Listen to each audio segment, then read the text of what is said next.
It was narrated that a man who used to sin a lot came to the wise and righteous man Ibrahim ibn Adham. He was from the early Muslims.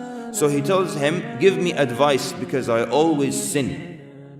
So Ibrahim ibn Adham then, rahimahullah, he's trying to shame him out of sinning in front of Allah subhanahu wa ta'ala. He says, if you want to sin against Allah, then go ahead and do so.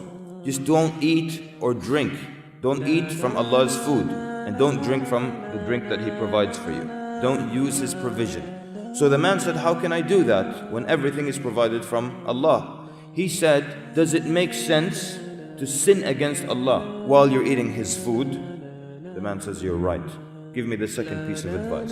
He said, if you insist on sinning against Allah while eating His food and drinking from His drink, then at least don't sin against Him on His land.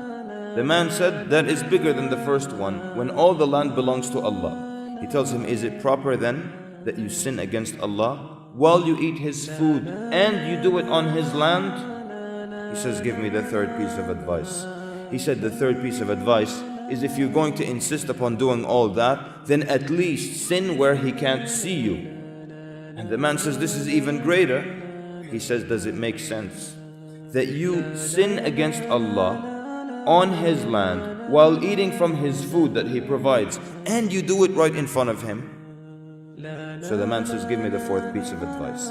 He said, if you still insist upon sinning after all this, then continue sinning, but when the angel of death comes to take you, tell them to wait for you until you make 2 rak'at and you repent to Allah Azza wa Jal. He said, the angel won't allow me. He said, then when they're commanded to throw you into the hellfire, then refuse to go with them.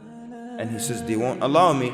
He said, then after that the man said, qat, yani enough, enough. He had gotten his advice, he had understood the admonition, and it was said that from that day the man went on without sinning against Allah subhanahu wa ta'ala.